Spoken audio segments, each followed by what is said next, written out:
Well, the holidays are here, and that means there's a good chance you're going to be going to someone's home to celebrate or having people come to you. And that means you got to give them something to eat, and we've got your back. 3 ways.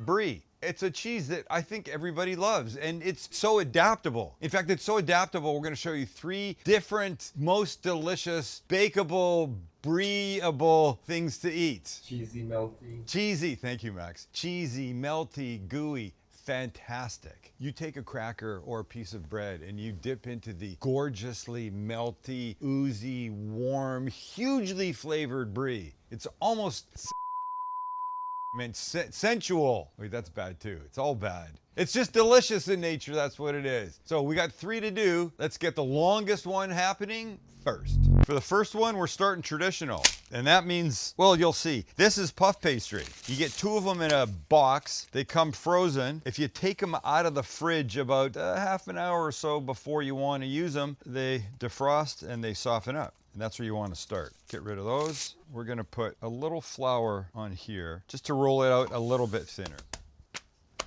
Great, like that and like this. We'll just make it a couple inches longer in each direction. You don't want the puff pastry too thick because the puff pastry is delicious and crispy and it's the vessel, but you don't want your vessel to be an inch thick. All right, interestingly, we're almost done. Now time for the brie. So here's a little wheel of brie. Now I grabbed very quickly and I got 2 that were garlic and herb. I think it'll just be more flavor. So out they come.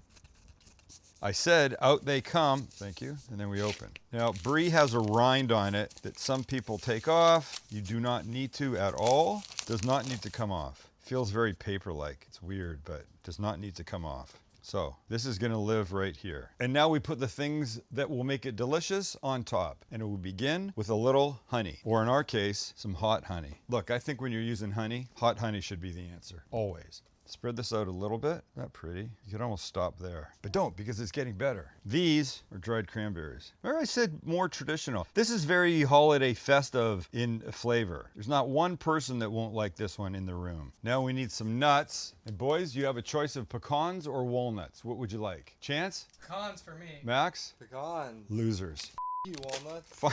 And I have them, but they're in halves, and I don't want halves, so I'll just bust them a bit. Probably a better way to do this, right? I need a dog getting these pieces behind me. This is for texture, as you can guess. Staying on our traditional theme, we have some thyme. And if you pull backwards down the stem, you end up with the little gentle leaves. So we'll just scatter a few of these on top. No need to inundate. The flavors will be very nice from this. I'm gonna give it a little kosher salt. I know cheese is salty, but this will help make all the other flavors better. And now we're gonna wrap it. So this is what we're gonna do. Take a corner and bring it over like this. Now I have a beaten egg that I will use as glue for the next piece that will come up. Like that. You can see what's happening here. More glue in the form of our egg wash. This is just a beaten egg. You don't need to add anything else to it. No cream, no water. You're fine like this. And just finish her off. And now just brush up the whole rest of the top. So do well, do get everywhere. The brown, the egg will help browning. And when you're done, I've got a baking sheet here with crumpled parchment that helps it sit better. Pick up our little friend, on we go. And voila, this beautiful little fellow will now go into a 400-degree oven for 25 to 30-ish minutes until it's golden brown and gorgeous. When I come back, we make 2 more. So one of the other ones we're doing will be like a French onion inspired baked brie. That's 1 large onion softening and some butter. Normally when I would make like a French onion soup, I would cut the onion pieces so that they were long. But in this scenario, when you got a cracker and you're trying to get the onion and the brie and the whole, I didn't want big giant pieces. So anyway, let's let this get a little bit more caramelized and then we'll carry on. Okay, a little more color and we're looking beautiful. Now let's add some liquid, shall we? First thing I'm gonna give it, a couple tablespoons of white wine. We're gonna let this mostly burn off. I'm telling you right now, this is gonna be my favorite. I know it. I think I know it. And just as that liquid subsides, let's put about 1/4 cup of beef broth in. Same thing here. Oh, glory be. We don't want all this liquid, but when the liquid evaporates, it's soaking into these onions, and the onions just get better and beefier. Do a little bit more, and now we'll give this 5 minutes or so to dry up a bit. All right, couple more things. First, little knob of butter, some salt because it's not been seasoned yet, and lots of black pepper. Beautiful. Final mix, let's take it off the heat, and while it's cooling, I'll start the other one. That is a wedge of brie. Different from a circle. It's back to kindergarten. All right, here's how this one goes. And this one comes courtesy of Peg. Is that an acute or an isosceles trying? That's a Or an obtuse? Chance? That's acute. It's very cute, isn't it? I love it. I don't know. What's a...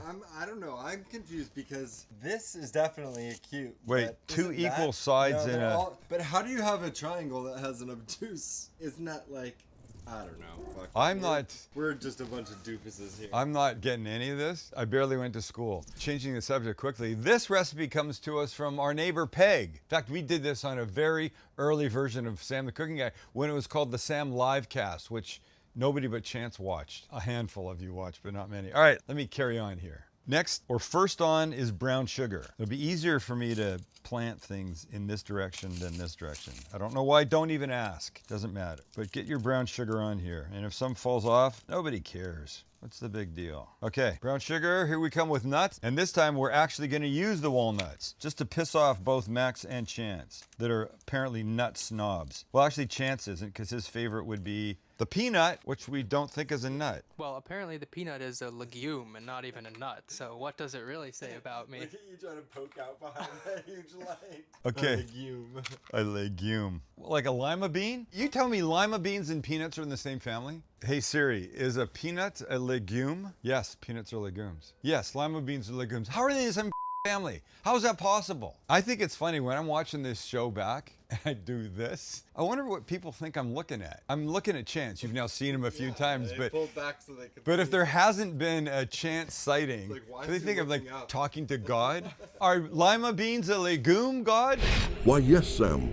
They are legumes. Okay, two more things. Ready? The first is bourbon. And you don't need a lot, so put it on sparingly. You don't need a lot because you don't need that much booze in here. But more importantly, Peg once made it and apparently used too much bourbon. And when she opened her oven, there was a flame. Like it was a whoosh. I don't know. So now I'm scared I'm putting too much, but I want some better coverage here. And last but not least, here, check this side. Look how beautiful that is. Doesn't it look like a really decadent little beautiful piece of cheesecake with the caramel sauce or something running down the side? Love this. Now, last but not least, I mean it now. That's actually like an interesting like play on a dessert. It's like you could bring Yeah. that out and a cheesecake, but they look identical and you don't know that one's actually hot and baked. So butter goes on. I'm trying not to disturb the nuts. And these nuts are not legumes. This is gonna take me a freaking year. Why did I do this? This is looking fantastic. Let's get the onion one, finish it, and they'll both go in the oven at the same time. There you go. Numero tres. Another wheel of brie, but in a little baby cast iron pan. Remember these guys? Oh, you sure do. These are going on top. I'm still going with this is gonna be my fave. Boys, at this point, do you have a favorite? I think that one. I like the cheesecake looking one. I don't think we should forget about the cranberry one in the pastry. I mean, how could that be bad? Being so gentle here. Not wanting it to go down the sides, but I want to use it all. Two more things. A little more thyme, which is very traditional in French onion soup. And last but not least, I like the idea of a little Gruyere on top. Just a little. Look, we're just leaning into the French onion soup vibe. Good? Perfect. Okay, we've got that kid, we've got this kid. The unpuffed pastry bries go into a 350 oven for about 12 to 15 minutes. In the meantime, I'll bring the other one out and we can try it. And here's our first guy out.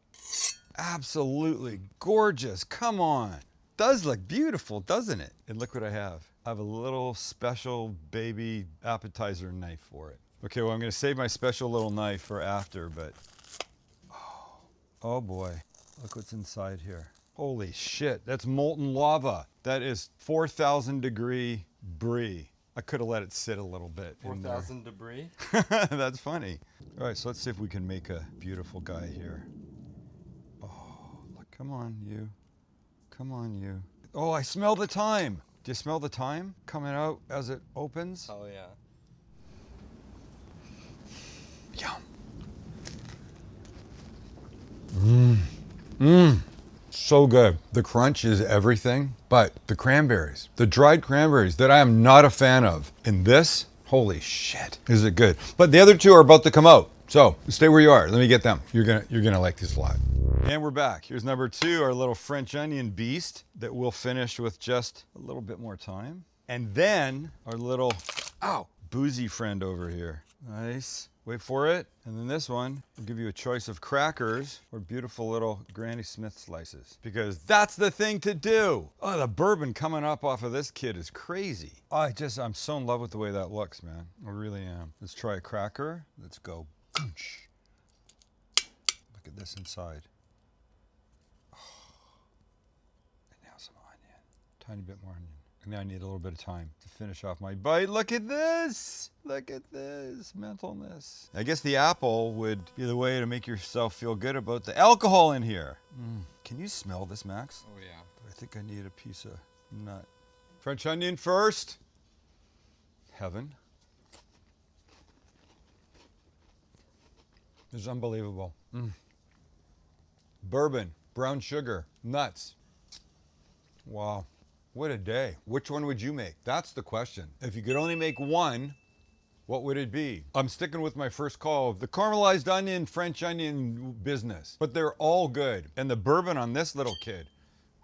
Hey, it's the holiday season. If you're going someplace or having people in, do the right thing. Make them something delicious, not something shitty. Stay away from shitty. Got it?